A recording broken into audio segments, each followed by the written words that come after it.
¿Por qué crees que se está hablando tanto en este momento de SIBO y antes no se hablaba? ¿Es una moda? ¿Tenemos más herramientas actualmente? ¿Hemos investigado más?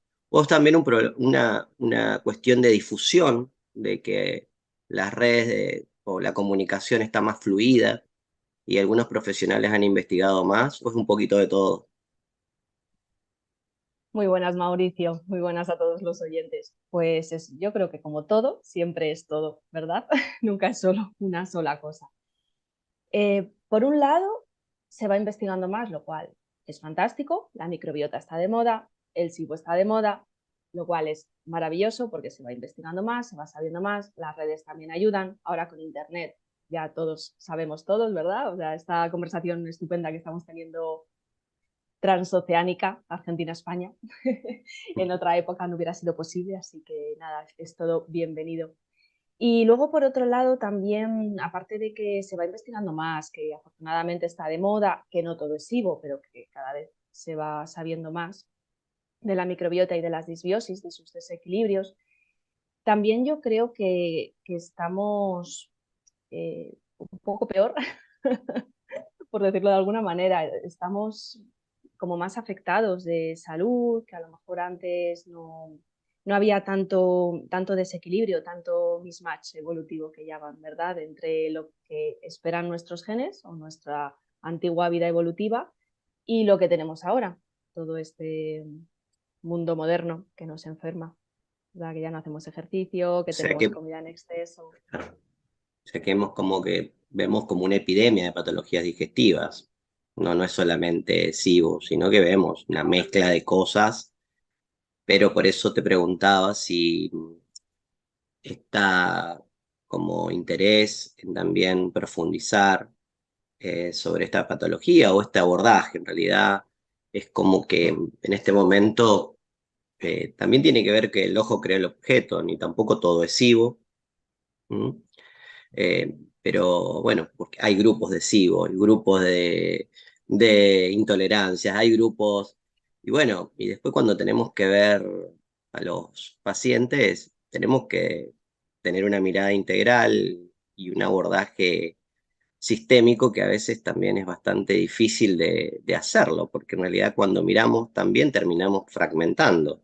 Los los grupos de pacientes, de intolerancias, de SIBO, de todas estas cosas, tengo un poco, estoy un poco dividida. Por un lado, me gustan mucho porque te conecta con otras personas que están pasando por lo mismo que estás pasando tú, te sientes acompañado, no eres el bicho raro, no está en tu cabeza, ni son los nervios, ni estas cosas que nos dicen a veces, que ya te llegas a creer tú mismo que a ver si va a ser que está todo en mi cabeza y que no es verdad. No, no. O sea, para eso está muy bien porque se comparte mucha información, ves que hay otras personas, te sientes acompañado. Pero efectivamente es que la clínica, luego la experiencia clínica no tiene muchas veces que ver con la teoría, que ahora comentamos porque es que te puede pasar mil millones de cosas diferentes a lo que dicen los libros. Y cuando en estos grupos o el vecino dice, no, sí, tómate, yo tuve SIBO también y o tuve lo mismo que tú, lo mismo, y entonces tómate esto, que a mí me fue muy bien. Y se comparten ese tipo de consejos que son muy bien intencionados, pero que cuidado porque no nos sirve todo para todo el mundo. Entonces hay que tener un poco de precaución porque luego la clínica, ¿verdad, Mauricio? La experiencia clínica de los pacientes es un mundo. Y además que a mí me parece que los grupos han venido a solucionar un problema que a veces no se ha resuelto. Hay muchos profesionales e investigadores que están en los grupos que han aportado mucho y que han estado trabajando en soledad y que ese grupo ha venido a potenciar, pero ha llevado a una meseta en el cual ese grupo se empieza como a... es importante poner, bueno, cuál es el fin del grupo, porque en realidad es importante el abordaje terapéutico por un profesional actualizado. Eh, es un rompecabezas en el cual a veces cada paciente es único. ¿Mm? Comentanos un poquito qué es lo que es el SIBO para los que no conocen y qué diferencia podría haber con una disbiosis. Para mí es una disbiosis también, pero del intestino delgado. Sí. Totalmente, muy bien dicho. El SIBO, por sus siglas en inglés, significa sobrecrecimiento bacteriano en el intestino delgado. Y es un tipo de disbiosis. Disbiosis quiere decir un desequilibrio en la microbiota.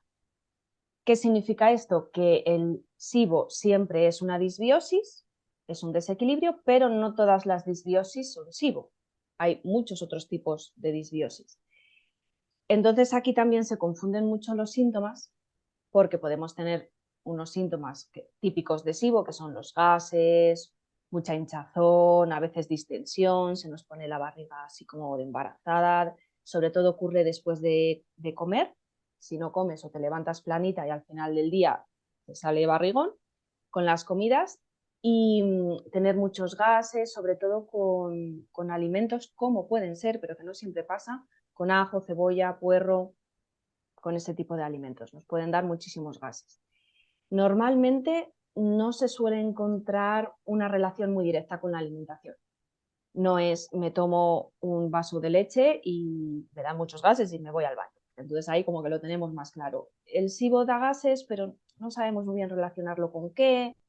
A veces es, unas veces es mucha hinchazón, otras menos, otras veces da estreñimiento, otras diarrea, pero como es un tipo de disbiosis, pues otro tipo de disbiosis totalmente diferente en el colon o un sobrecrecimiento fúngico te puede dar los mismos síntomas. Entonces, ante estos mismos síntomas, bueno, podemos sospechar de SIBO, de sobrecrecimiento en el intestino delgado, pero puede ser otra cosa. ¿Y cuál pensás y cuál en tu práctica clínica, con qué causas más frecuentes te encontrás? Uf, eh, podrían ser casi cualquiera, Ujú. casi cualquiera, porque la microbiota es un órgano más y es muy delicado. Delicado, bueno, pues como puede ser los demás, está conectado con todo, entonces cualquier cosa que nos hacemos a nosotros, se lo estamos haciendo a nuestra microbiota. Las causas de SIBO, te diría casi que casi cualquiera. Las más frecuentes que yo me encuentre, por lo menos aquí, son intoxicación alimentaria, diarrea del viajero. Eso me pasó a mí, por cierto. Pues un día vienes ya evidentemente, esto no es una cosa sola nunca, vienes ya Contanos de un tener una poquito de micro... eso, porque es interesante. Sí, pues yo tuve, mi SIBO comenzó con una intoxicación alimentaria en un restaurante.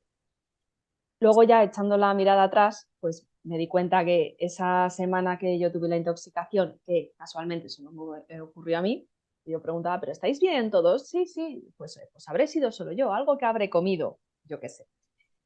Esa semana tuve una semana pues, de viajes, que casi no duermes, un montón de trabajo, bueno, una semana así como de mucho estrés, de muchos cambios. Y luego ya echando la mirada atrás, cosas que yo me pensaba que eran normales, como tener malas digestiones, tener dolores con la menstruación, tener mucho acné, tener alergias primaverales. Bueno, pues yo soy así, ¿no? Siempre he tenido gases o siempre he tenido estreñimiento, siempre, pues va a ser que a lo mejor muy normal no era. Entonces ya echando la vista atrás, que además fui prematura y bueno, todas estas cosas del nacimiento, pues claro, todo eso contribuye a que mi microbiota, desde luego que no estaba muy bien. Entonces llegó ese evento que desencadenó una disbiosis, que a lo mejor si yo hubiera tenido una microbiota más resiliente o más estable, más fuerte, no me hubiera ocurrido, pero bueno, en ese momento se juntaron todas las cosas del mundo y tuve una intoxicación. Es la causa más frecuente que yo veo también por aquí, que parece que, bueno, que por estar en España, ¿no? O en Europa parece que se me ocurre, pero sí, a mí me ocurrió en un restaurante de España y te puede pasar, pero claro, ya si juntamos todo eso que viene ya de atrás. Y a partir de ahí comencé a tener por un montón de hinchazón, ya, pero bueno, mi tripa, yo que era súper planita, notaba un barrigón, digo, esto no es normal, bueno, será la intoxicación, ya se me pasará, pero claro, te quedas ahí un poco como, un poco tocado, bueno, ya después de esta semana a ver si se me pasa, pero yo no se me pasaba. ¿Qué pasó? Que con la intoxicación también, por lo que, bueno, sería por el hígado o por el hipotálamo, no lo sé, ahora no lo sé, se me desapareció la regla y estuve como 5 meses sin menstruación. Y yo lo primero que fui a la ginecóloga. oye, aquí me está pasando algo, ¿eh? Porque yo tengo mucha barriga, yo no tengo menstruación, algo está pasando. Y me dijo, pues no, por aquí está todo bien, es tu intestino. Vete al digestivo porque lo tienes, se ve en la ecografía, está tremendo. Y ahí comenzó todo. Ahí comenzó todo. Entonces ya comencé, dije, pues yo tengo SIBO porque cuadra con todos los síntomas. Si no es nada de ginecología, pues es de digestivo. Entonces ya comencé con SIBO y bueno, después de SIBO comencé por ahí. Pero vinieron una giardia, candidiasis, algún parásito que no llegué a saber, pero seguro. Celiaquía, suma y sigue. Tiroides mal, el hígado mal, etcétera, etcétera, etcétera. Al final se te hace un cúmulo de cosas O sea que en que tu ir casuística, desenrollando. una intoxicación alimentaria, una intoxicación está dentro de una de las causas principales que vos ves en tu práctica clínica. A partir de eso, podríamos decir que sea así. En mi caso, por lo menos lo que veo es que me encuentro con muchos pacientes con hipotiroidismo, en las cuales con la hipocloridia y también con una alteración periférica de la T3, que también la T3 tiene una repercusión en el músculo liso y eso el complejo motor migratorio también lo afecta mucho. Entonces, como una mixtura que yo veo de los pacientes que tienen patología autoinmune, generalmente me encuentro con esta disbiosis en el intestino delgado, con hipocloridia, porque también con una insuficiencia pancreática, biliar, que también no sabemos qué es cuál es el huevo de la gallina, porque en realidad en el abordaje hay que mejorar varias cosas. El SIBO está. Tampoco me aporta mucho también de donde estoy yo el diagnóstico y creo que es bien clínico, es más que todo en este momento. Siempre terminó en la clínica. Si bien nos han aportado mucho en el diagnóstico estas pruebas, pero también a veces no me terminan de cerrar. Entonces, quiero que nos comentes un poquito qué experiencia tenés con las pruebas y cuándo sí, cuándo no. Por cierto, me encantó tu episodio sobre tiroides. Lo recomiendo a todo el mundo que lo escuche. Efectivamente, luego es que se nos junta todo y bueno, lo explicas muy bien. Sobre las pruebas, pues efectivamente, o sea, las pruebas no son perfectas, esto está todo bastante en pañales, no sabemos casi nada de la microbiota, afortunadamente cada día más, pero sabemos muy poco. Y la prueba que tenemos, por lo menos aquí en España, más disponible es la prueba de aire expirado. El gold estándar o lo que recomiendan los investigadores es hacer un aspirado yeyunal, pero eso normalmente no se suele hacer en clínica porque es invasivo, porque hay que hacer una técnica con doble catéter para que no se contamine. Bueno, no se suele hacer. Correlaciona más o menos bien el test de aire expirado, que es beberte el azúcar, lactulosa o lactitol y soplar, pues como nos hacen la prueba de pylori, por cierto, que vemos también mucho SIBO después del tratamiento de pylori, ¿verdad? O una mala absorción a la lactosa, bueno, es la misma prueba. Bebemos un azúcar y soplamos por un tubito. Hay, tienen muchísimas carencias esa prueba. No es para nada perfecta. A ver, yo la uso, ¿eh? Yo aquí en España por lo menos sí la uso porque me parece que no es invasiva, es asequible, te da información, el precio ronda los 60 euros, que está muy bien, porque en Estados Unidos ya son $300, que ahí ya a lo mejor la cosa cambia. Entonces aquí está muy bien. Pero dicho eso, la sensibilidad de la prueba ronda el 50%, que es súper poco, y la especificidad un 80%. Entonces nos estamos dejando fuera un montón de gente, tenemos un montón de falsos positivos, un montón de falsos negativos. Hay estudios además muy recientes que dicen que no correlaciona con síntomas, o sea, una persona con intestino irritable, con síntomas y le hacen la prueba de SIBO y no correlaciona eso para nada. Yo tenía SIBO-metano, que suelen decir que suele cursar con un estreñimiento, y yo tenía diarrea. Y al revés, hay gente que dice, no, por un SIBO-sulfuro suele dar diarrea y hay gente que no, que tiene SIBO-sulfuro y tiene estreñimiento. Entonces, hay veces que no correlaciona con los síntomas E incluso hay autores que piden como otra forma de medir esos gases en el intestino, que no sea así de esa manera, sino que se haga otra forma para medir el hidrógeno intraluminal o bueno, que están pidiendo a gritos que esa prueba no funciona muy bien y que investiguen más para poder hacerlo de otra manera. Entonces, teniendo esto en cuenta, y vuelvo a decir que yo la utilizo, por lo menos al principio, porque claro, si tú tienes, o sea, lo que manda aquí es la clínica. Si te cuadra la clínica, por lo que sea, has tenido un evento, has tenido celiaquía, has tenido hipotiroidismo, tienes estreñimiento crónico, etcétera, te cuadra con los síntomas y entonces tú ya piensas en hacer esa prueba. Pero sin síntomas no se hace, porque hay gente perfectamente sana que toma fibra toma, y daría positivo a esa prueba. Entonces, los síntomas primero. Y hay profesionales que, muy bien hecho también, ni siquiera utilizan esta prueba de SIBO. Se guían por síntomas, utilizan el tratamiento que tengan que utilizar y Sí, ya está. yo creo que ese, por lo menos en la Argentina no tenemos en todos los lugares dos curvas, por ejemplo, y yo considero que una sola curva no sirve de nada.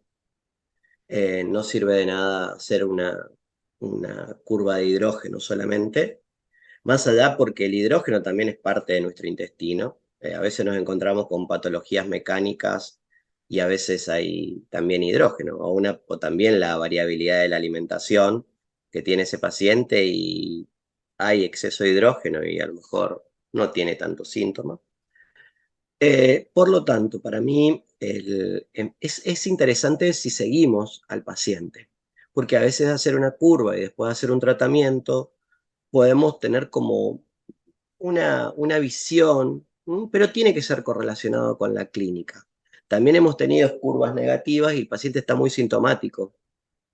Entonces, eso también suele suceder. Por lo tanto, una prueba que me parece que se tiene que utilizar para el seguimiento, pero que es como el ojo clínico que hay que tener como terapeuta para decir, bueno, es una herramienta, pero bueno, hay pacientes que vienen y dicen, yo tengo cibometano, tata, y yo tengo tal cosa, ya vienen con un sello, y eso a veces no es tan así. ¿Mm? Comentame un poquito con esto de el cibo sulfuro, comentanos un poquito a ver porque todavía no tenemos muy claro, y qué tipo de pacientes son, si conoces algo más o menos, si has visto, y qué opinas de esto. Sí, sí que he visto pacientes con sibosulfuro, bueno, sospecha de sibosulfuro, porque efectivamente, como bien comentas, de momento no sabemos nada. La prueba diagnóstica se está desarrollando todavía en Estados Unidos, los porque es un gas muy reactivo, entonces tampoco se puede, o sea, lo tienen que cuadrar bastante todo bien antes de mandarlo fuera. Lo están ajustando mucho. Entonces, hasta que no tengamos pruebas disponibles, pues solo nos queda sospechar. Cuando sospechamos de un sibosulfuro, cuando tenemos síntomas que también suelen decir como de gases como que huelen muy mal, como a sulfuro, como a huevo podrido o algo así. Cuando tenemos cistitis intersticial, cuando tenemos mucha niebla mental, una sensación como de estar intoxicados todo el día, dolores articulares, también son muy frecuentes. Y cuando nos cuadra un poco toda esa clínica y hacemos la prueba, aquí de momento solo tenemos dos gases, hidrógeno y metano, que claro, como bien dices, uno solo, mira, no lo hagas porque te estás perdiendo la información, mejor no la hagas, guíate por la clínica. Y ahora, incluso sin el SIBO, sin la prueba tres gases del sulfuro, serían como, nos estaríamos pidiendo como 20% de los pacientes. O sea, de hecho, además se pueden tener los tres tipos, Claro, pueden estar presentes los tres. eso es sumamente Y, importante, lo que decís y, que en realidad y se entonces pueden ya superponer si te los tipos de SIBO. Ay, se me cortó. preguntar, Ahí, ahí, ahí estamos. Contanos un poquito sobre esta superposición, que no solamente tenemos que tener un SIBO de uno o del otro. Sí, desafortunadamente se pueden tener los tres tipos a la vez, tenemos mucha suerte. Esto viene un poco por la dinámica de gases intestinales, porque los diferentes, o sea, las bacterias y la microbiota no están ahí como flotando ellos solos en medio de la nada, no. Ellos se intercambian los gases, se intercambian los alimentos, lo que una utiliza y hace como metabolito, la otra lo coge. Entonces, en el SIBO, los gases funcionarían las arqueas que producen metano y las bacterias que producen sulfuro cogerían el sustrato de las bacterias que producen hidrógeno. Entonces, se pueden tener los tres tipos de SIBO cuando tratamos las bacterias que utilizan el hidrógeno, que son sulforreductoras, quedaría como más hidrógeno disponible para las otras, para las de metano. Entonces podemos ver que el sulfuro baja y el metano sube. Y cuando tratamos el metano, o al revés, bajan las de metano y suben las de sulfuro. Digamos que compiten como por la misma comida, por el mismo hidrógeno. Y ya cuando bajamos unas, pueden subir las otras y con suerte, si reducimos las dos y las dejamos a su nivel, podría aumentar el hidrógeno, pero el hidrógeno no me preocupa tanto como, como el sulfuro, como el metano, ¿verdad? Si vemos un hidrógeno un Coincido, poquillo alto, sí, tampoco es. coincido. Y ya entrando en la mirada terapéutica, bueno, que es lo que nos interesa, em, contame cómo ha avanzado esto y qué opinión tenés en los desafíos. ¿Qué tenemos y qué nos está faltando? Muy buena pregunta. Tenemos, yo espero que soy optimista y espero que dentro de poco tengamos muchísimas más herramientas. Que nos llegue pronto la prueba de sulfuro, por ejemplo, que como piden estos investigadores que se desarrollen otros medios para mirar el hidrógeno intraluminal, por ejemplo, que yo creo que dentro de poco también se verán tratamientos con ciencias ómicas, con metabolómica. De alguna Ujú. manera se mirará en sangre, en intestino, no sé, de alguna forma, los metabolitos de esas bacterias y entonces ya no tendremos solo nombre y apellido, sino que veremos los metabolitos que producen, es decir, qué función está haciendo esa microbiota, que es muchísimo Sí, más interesante. coincido porque muchas veces estos metabolitos nos dan más información que una microbiota fecal. Mm, Mm. totalmente. De hecho, yo los test de heces que pido de microbiota no son de microbiota pura, de nombres y apellidos, sino qué metabolitos hay, si tenemos marcadores bioquímicos, de inflamación, etcétera. Eso me parece más interesante que solo nombre y apellido, porque claro, no tenemos unos nombres y apellidos de microbiota sana, como es tan personal como la huella dactilar, pues cada persona tiene la suya y puede funcionar perfectamente siendo otros nombres y apellidos diferentes. Entonces yo soy optimista y creo que toda esta tecnología llegará pronto, espero más pronto que tarde. Y también te digo, cada vez soy menos, o sea, soy más flexible, no sé cómo decirlo. No tengo, o sea, vale, sí, por supuesto tengo en cuenta el SIBO, por supuesto tengo en cuenta la alimentación, pero en la clínica, y yo ahora me gustaría también saber tu experiencia, hay muchas veces que te tienes que olvidar de ello. Vale, miramos si a lo mejor lo tratamos, a lo mejor se va, a lo mejor no se mueve o a lo mejor vuelve. Entonces, dependiendo del camino que lleve esa persona, hay veces que tienes que decir, mira, vamos a olvidarnos de esto ya, porque hemos descubierto que tienes otras cosas que resolver. A lo mejor para una persona ya no es centrarse en tomar pastillas, sino, mira, céntrate en caminar 10.000 pasos al día, que puede ser una recomendación un poco, dices, ¿cómo puedes recomendar eso? Pero a lo mejor No, esa persona ya lo coincido porque necesita. el tema me parece que es cuando ponemos etiquetas. Cuando ponemos etiquetas, pacientes o personas que vienen derivadas, bueno, yo tengo un cibometano, así, soy un cibometano, hasta eso he escuchado, soy. Entonces, Soy fructosa también a muchas veces. veces, eh, sacar esa etiqueta cuando ya viene de muchos profesionales no es tan fácil. Hay que tener un vínculo terapéutico fuerte con el paciente y también un seguimiento y la propuesta de seguir, porque si no se mira eso y en realidad, y también son pacientes o casos que ya se ha probado todo. Entonces, eso también nos deja un poco margen. Entonces tenemos que, si uno no lo pone en el tablero y decir, bueno, hay un sistema nervioso, hay un contexto, hay una historia, hay una cultura, eh, que en realidad hay que regular también ciertas cuestiones de otros sistemas. Hay que mejorar el sueño, hay que mejorar el sistema nervioso autónomo. Que si eso no sucede a veces, más allá de mejorar la disbiosis, de mejorar el ambiente, de mejorar la hipocloridia, de dar soporte, pero también hay que abordar el trauma porque la historia esa repercute muchísimo en las acciones y en lo que vayamos a hacer.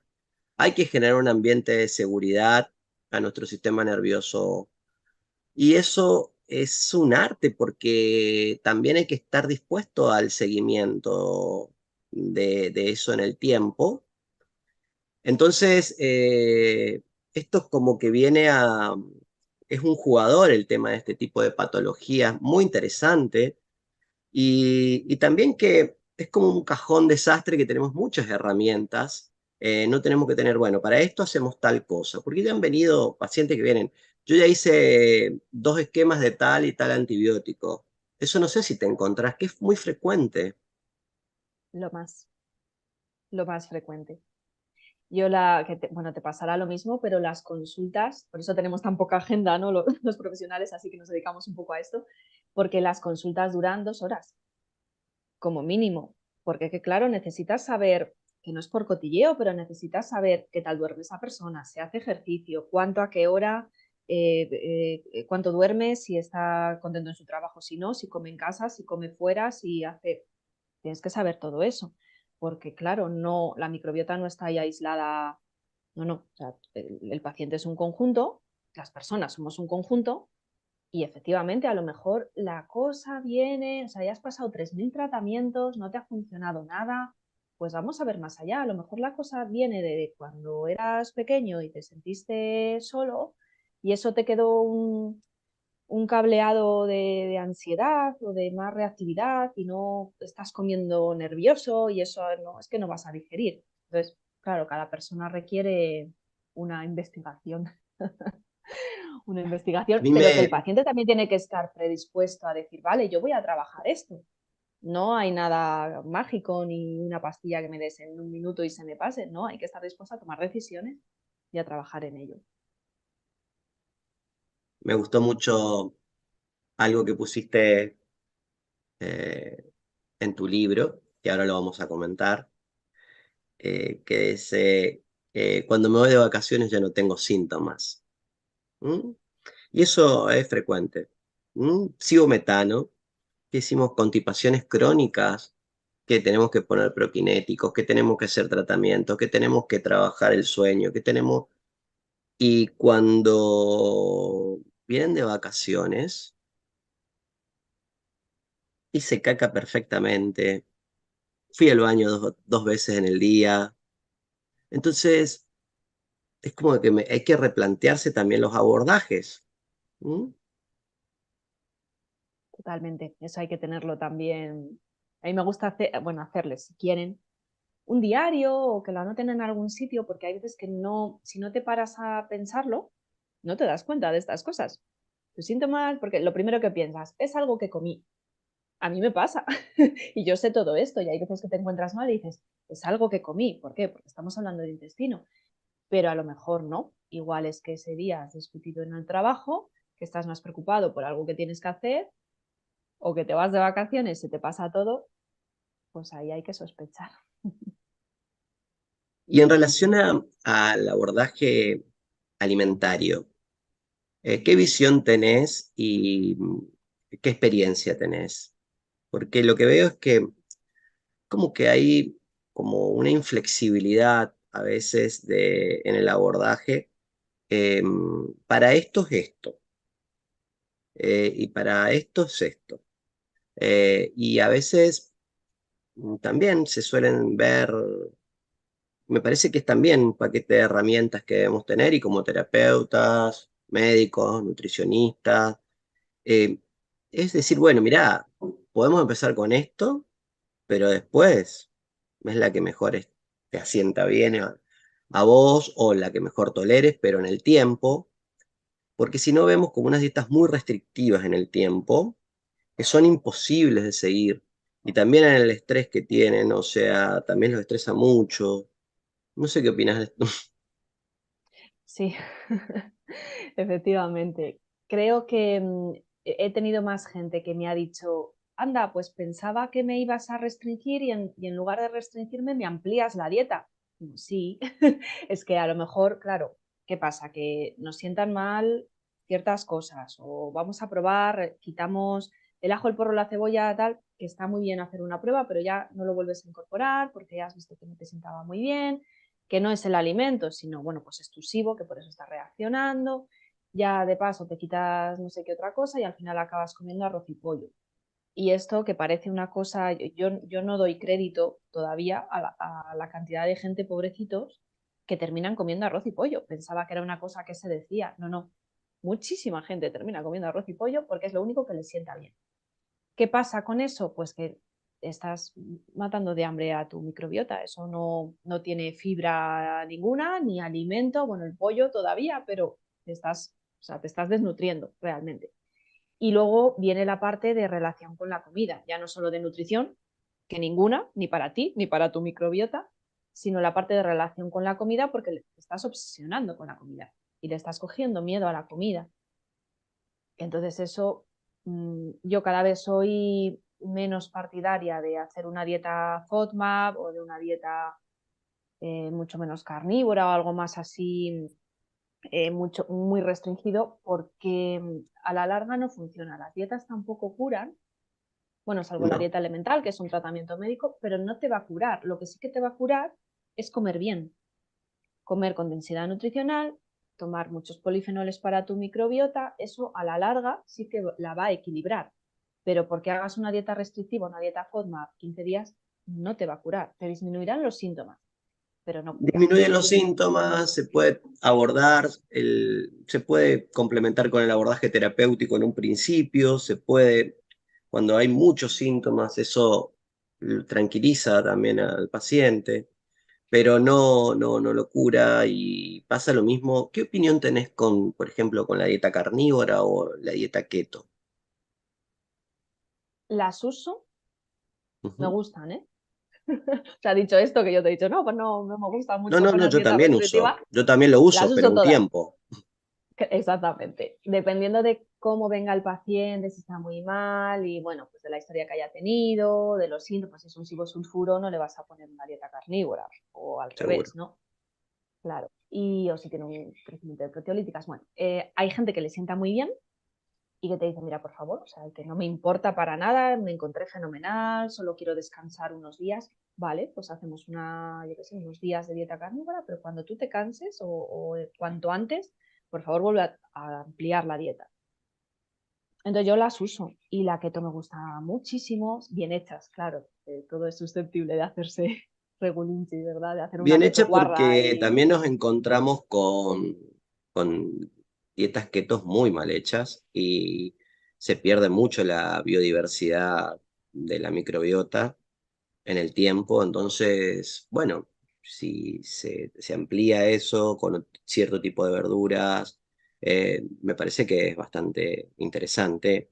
Eh, Hay, por ejemplo, pacientes que yo no le doy carne de mamífero porque no pueden, porque no la digieren. Entonces también la dieta keto se puede hacer con pescado, con otro tipo de proteínas.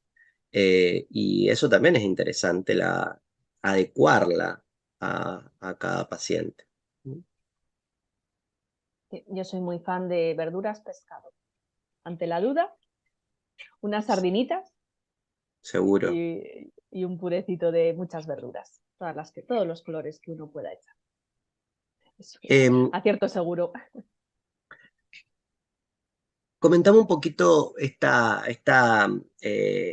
interrelación a veces que hay entre el SIBO y a veces las intolerancias, si se superponen, si, qué es lo que encontramos en la práctica clínica. Yo lo que suelo ver es que casi siempre que hay SIBO hay intolerancias de algún tipo. Si no es a fructosa, es a lactosa, es a sorbitol, sobre todo los fructanos suelen ser un poco peor. Entonces yo, igual que te digo que sí que utilizo la prueba de SIBO, Ujú. no mucho, bueno, pues dependiendo de síntomas, pues a lo mejor la hago un par de veces, a ver la evolución, no todo el rato, pero bueno, sí la uso. Las pruebas de intolerancias no las uso casi nunca. Igual me vienen con ellas y entonces lo que yo veo es que correlaciona perfectamente. A lo mejor vienen con SIBO, fructosa, lactosa, sorbitol, porque en su clínica les han hecho todo el pack, y las curvas son clavadas. Son clavadas. Yo es lo que yo veo. Rara vez no coinciden o son muy diferentes. Entonces yo prescindo directamente de las pruebas de intolerancias porque no, para mí son una consecuencia de un daño intestinal. Tienes una, Totalmente, claro, y no las hago. Prefiero, bueno, pues si es lactosa, pues prefiero que pruebes una semanita sin lácteos. O si es seguro. fructosa, y ya está. O sea, no, tampoco quiero quitar, pues, bueno, es que sería un cuadro, claro, pues ya quitas todos los FODMAP, a lo mejor probablemente tenga histamina o tenga alguna otra cosa y ya entonces haces una dieta baja en FODMAP, baja en histamina, baja en sorbitol, baja en fructosa y es la locura, aquello es Sí. imposible. Yo no sé si tú lo ves igual, Mauricio. ¿Qué, qué otras cosas analizás aparte del SIBO en un paciente que tiene patología digestiva? Mm, De todo. No, de todo. No analizar por analizar, no, eso no, porque las pruebas son siempre complementarias y hay que cuadrar un poco con los síntomas de la persona. Pero es que en patología digestiva puede ser cualquier cosa.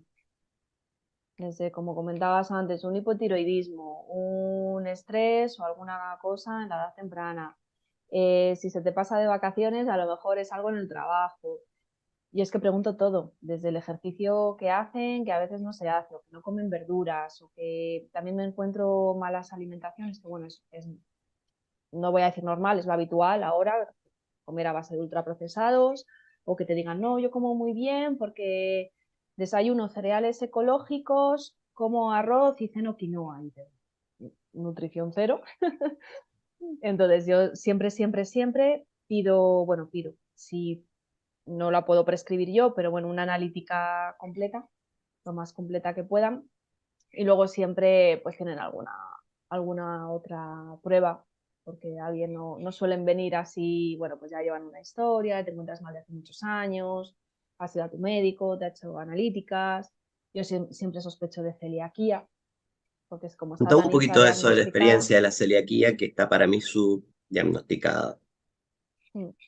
como un 80 o algo así, un 80% de celíacos sin diagnosticar. Esos son todos. O sea, somos Seguro. pocos los que estamos diagnosticados Ujú. al final. Y claro, y ahí se juntan ya varias cosas. La celiaquía propiamente dicha, es decir, una enfermedad sistémica autoinmune, se nos junta una posible alergia o alergias alimentarias, que ya no digo sensibilidad ni intestino permeable, sino alergias, y las mira el alergólogo, y se nos junta la sensibilidad al gluten no celíaca, que hay muchísima gente que también es sensible al gluten no celíaco. Siempre me planteo si es un posible celíaco sin diagnosticar.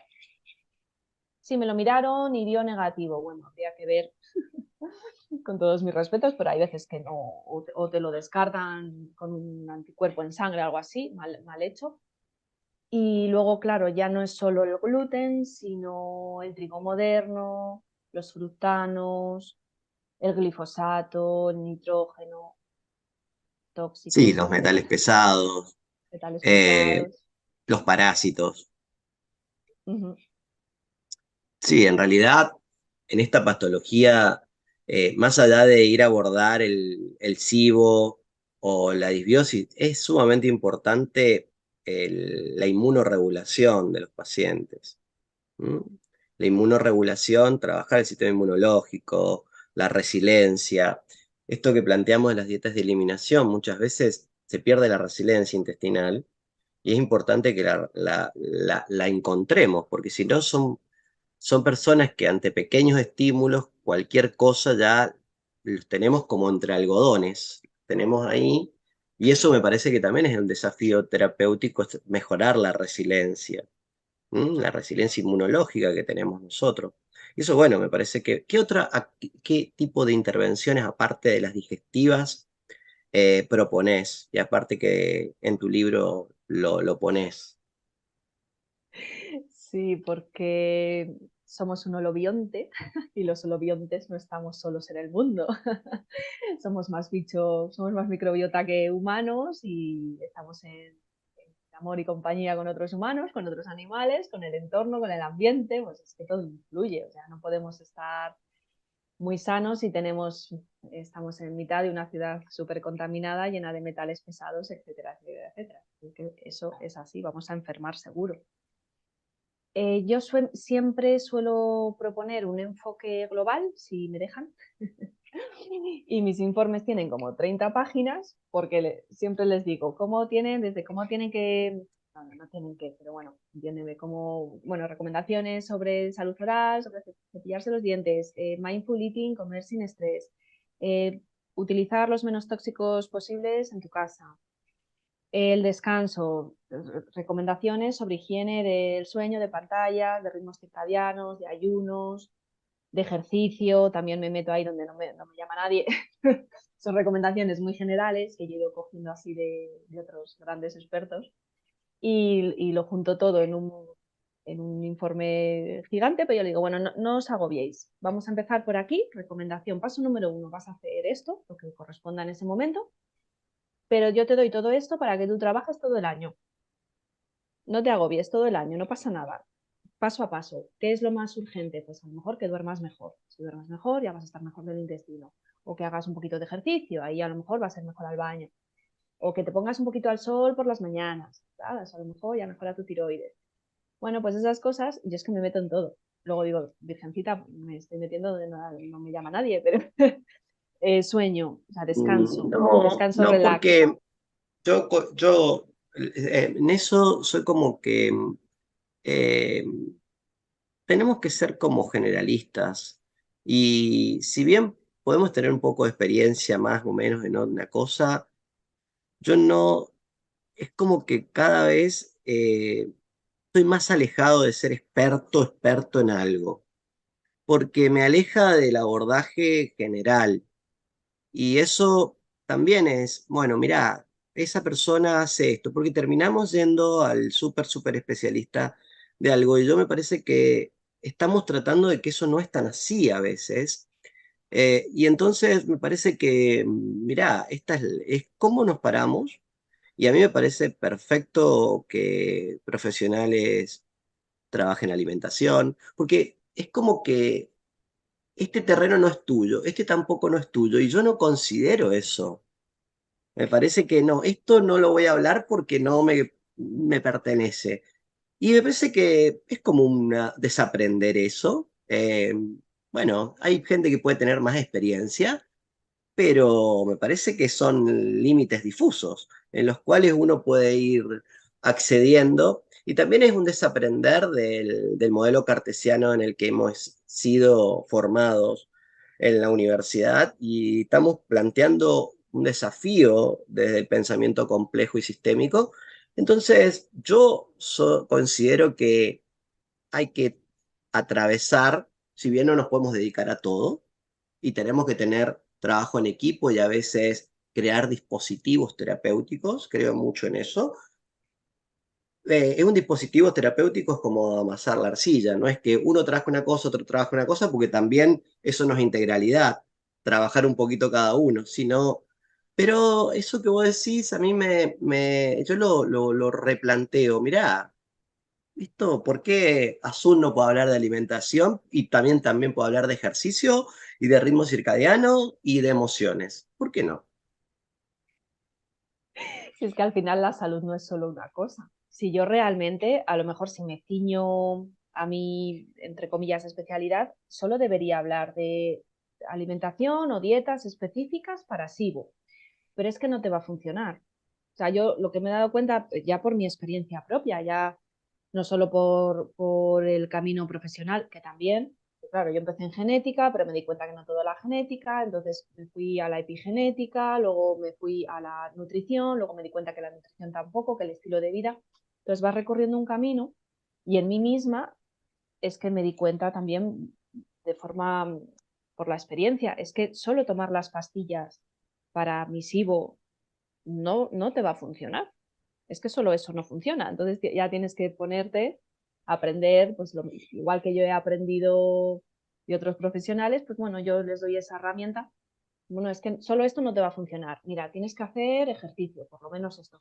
Búscate un profesional del ejercicio, porque yo no soy, pero por Seguro. lo menos que sepas, claro, si gracias a nuestra consulta, a nuestra conversación, resulta que esa persona se da cuenta que es sedentaria y que tiene que hacer ejercicio o que tiene estrés en el trabajo, que tiene que dormir, pues oye, bienvenido, porque ya es como vas tirando del hilo y ya la persona va en el camino, pero bueno, que claro, tampoco doy recomendaciones, son cosas muy generales, que están como muy establecidas, que son seguro que son así. Bueno, nunca es seguro, pero bueno, como que es más cosas muy generales que, oye, pues duerme 8 horas, descansa, eso así. Y luego la persona tendrá que ver y valorar si tiene que contratar a otro profesional, porque la salud es interdisciplinar y necesitamos, con suerte, un montón de profesionales: el médico, el enfermero, el fisioterapeuta, el entrenador, el nutricionista, el psicólogo. No sé, como para ir cerrando en relación al abordaje terapéutico, ¿qué experiencia tenés? Si utilizás herbales, si utilizás antibióticos y combinados, Eh, porque al fin y al cabo vamos variando, no hay nada cerrado. Es como que vamos probando. Yo pienso que con los herbales, que yo la verdad que me manejo muy bien, muy cómodo, cada día me doy cuenta de que son más seguros, pero también de que a veces la magia se ve en la sinergia cuando los combinamos en bajas dosis y hacemos eh, que podemos trabajar muchas cosas, no solamente aparato digestivo. Eh, pero también que tenemos un desconocimiento muchas veces de la fitoterapia sistémica que otras culturas han utilizado durante mucho tiempo y que son herramientas muy poderosas, muy poderosas para regular. Sí, hemos perdido un poco, parece que la sabiduría ancestral. Parece como que lo químico y lo más moderno y la última tecnología es lo mejor, oye, que es bienvenido, porque si te operan y bueno, consiguen unas cosas con la tecnología ahora que sería impensable en otra época. Pero también hemos perdido un poco, pues eso, el contacto con la naturaleza, la sabiduría de las plantas ancestrales. Antes los antiguos, bueno, es que ya mis padres o 2 generaciones atrás miran y dicen, pues sí, va a llover y el aire viene de allí y entonces los pájaros hacen no sé qué y todo mirando así al cielo. Ahora no sabemos nada, nos hemos desconectado. Y las plantas yo creo que son muy poderosas. También, o sea, no por ser naturales, que yo soy muy fan de los herbáceos, no por ser naturales son inocuas. Pero mucho No, cuidado también totalmente. totalmente, mucho cuidado porque no es a tomar por tomar y ya está. Pero sí que es cierto que a mí me gustan mucho, también dependiendo del punto donde está la persona, no siempre de entrada, pero sí me gustan y los prefiero muchísimas, infinitas veces antes que los antibióticos químicos, farmacéuticos. Oye, no queda otra que tomarse un antibiótico porque, mira, tenemos una infección y tenemos que tomarlo, lo tomamos. Sí, Con sí, probióticos siempre, por yo favor, pero uso antibióticos, en algunas ocasiones utilizo antibióticos, en algunas ocasiones utilizo antibióticos y herbáceos, en algunas ocasiones utilizo herbáceos y dependiendo de qué tipo de SIBO, de qué herbáceo y qué combinación. ¿Mm? ¿Qué, qué reflexión final dirías para el abordaje de estos pacientes y qué desafíos tendrías vos como terapeuta? mm, Eh, recomendación para los pacientes, que mucho ánimo, que yo he estado ahí, sé que se sufre mucho, que nadie te entiende, que es un día a día que es muy costoso, que no puedes con la vida, que te duele la barriga, bueno, es que es un continuo y cuesta mucho, mucho ánimo porque se puede salir, buscad un terapeuta que os pueda ayudar y sobre todo que es un camino a largo plazo, ¿vale? No tengáis prisa porque si, o sea, esto no va de equilibrar. La microbiota tiene su tiempo, va de equilibrar, entonces no queráis tener mucha prisa ni tomar antibióticos corriendo, porque al final el destrozo puede ser peor. Entonces, bueno, tomároslo, es como uno se ocupa, pero no se preocupa. Se van haciendo otros cambios en la vida, se va trabajando, pero bueno, el camino de la salud es largo y es casi de toda la vida, ¿verdad? Se van trabajando con ayuda de los terapeutas, bueno, pues ahora va esto, ahora aquello, mira, he conseguido librarme del SIBO, pues ahora voy a ver qué hago con mi tiroides, o ya he mejorado de aquello, poquito a poco, vamos haciendo pequeños pasos, así que mucho ánimo y ese sería mi consejo para ellos. Y desafíos en clínica, pues yo creo que es cada vez más complicado, Mauricio. Yo no sé, cuanto más leo, menos sé. Ya no sabe uno si sabe algo, no sabe nada. Cuanto más me preocupo del SIBO, me doy cuenta que no todo es SIBO, que también que la experiencia clínica es completamente diferente, que cada Yo persona es diferente. coincido muchísimo con vos. Y también cuando podemos manejar, eh, he tenido la posibilidad de alejarme de la química y no, que no sea todo químico e irme a la física. Entonces he podido ahondar en algunos pacientes o casos que han sido muy complejos, pero que la química ha tenido eh, como un límite. Entonces, las frecuencias y cuando he trabajado con linfático y cuando he trabajado frecuencias, porque tarde o temprano todo se termina transformando en una frecuencia, me ha dado otra herramienta y otra mirada. Lo pregunto siempre, le pregunto a todos, porque también eh, hay, la física me parece que como un terreno que todavía no se conoce del todo y que es un gran desafío para poder abordar desde los pensamientos hasta también el intestino. Muchas veces que yo lo he trabajado con frecuencias, he logrado cosas que a veces no las podría haber logrado. Entonces, me parece que es como que el conocimiento no tiene límites, o sea, y es dinámico también, porque lo que yo pensaba el año pasado ha cambiado lo que piensa ahora. Y eso también nos permite que no nos quedemos en compartimentos estancos y a veces dentro de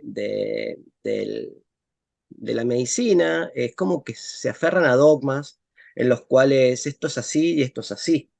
Y me parece que el desafío también es la flexibilidad que tenemos como terapeutas, no cerrarnos en cosas, depende, veamos, no lo sé,